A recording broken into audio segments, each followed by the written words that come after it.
Bismillahirrahmanirrahim. Assalamualaikum warahmatullahi wabarakatuh.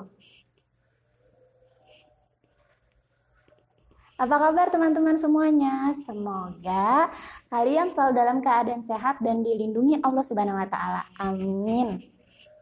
Nah, pada pekan kali ini kita akan membahas mengenai perubahan ruang dan interaksi antar ruang.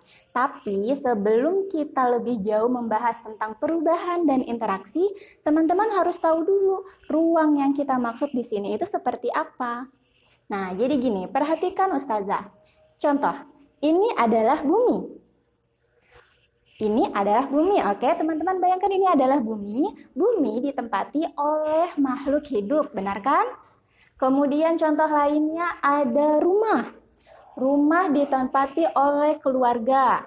Kemudian contoh lainnya ada hutan. Hutan ditempati oleh tumbuhan dan hewan-hewan.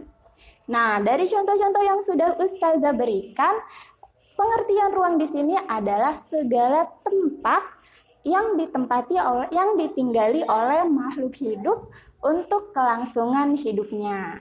Nah, jadi setelah teman-teman sudah mengetahui pengertian ruang, sekarang kita masuk ke poin yang pertama. Yang pertama adalah perubahan ruang. Perubahan ruang ini terjadi bisa karena alam ataupun manusia.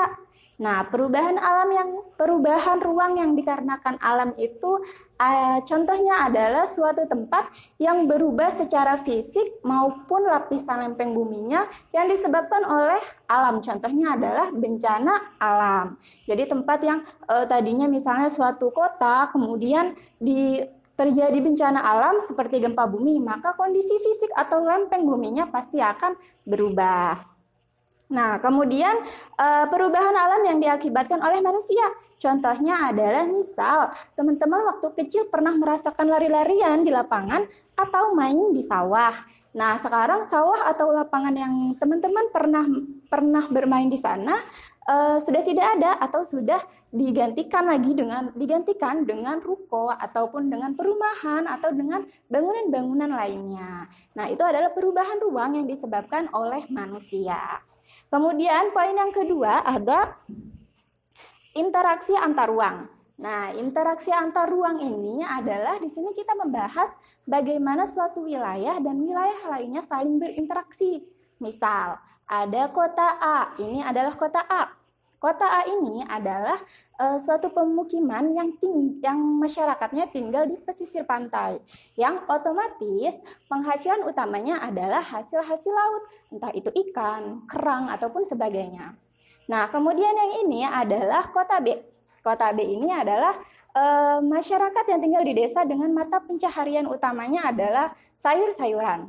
Nah, masyarakat di kota B ini tidak mungkin kan setiap hari atau sepanjang hidupnya makan dengan sayuran. Nah, karena adanya saling berkebutuhan, jadi mereka melakukan kerjasama atau interaksi. Nah, kota A ini mengirim hasil lautnya ke kota B dan juga kota B mengirim hasil perkebunannya ke kota A. Maka timbullah kerjasama atau interaksi. Nah, itu adalah interaksi yang disebabkan oleh alam. Kemudian yang kedua ada interaksi yang disebabkan oleh manusia. Contohnya adalah kegiatan ekonomi. Kegiatan ekonomi itu ada 3 ya teman-teman ya. Yang pertama itu ada produksi. Produksi itu adalah membuat suatu barang atau jasa. Kemudian yang kedua itu ada distribusi. Distribusi adalah kegiatan menyalurkan barang ke konsumen. Dan yang terakhir adalah konsumsi atau menghabiskan nilai guna barang. Nah, oke teman-teman, untuk pekan kali ini materinya cukup sampai di sini. Semoga bisa diambil dan semoga bisa selalu diingat materi yang sudah Ustazah berikan. Terima kasih. Wassalamualaikum warahmatullahi wabarakatuh.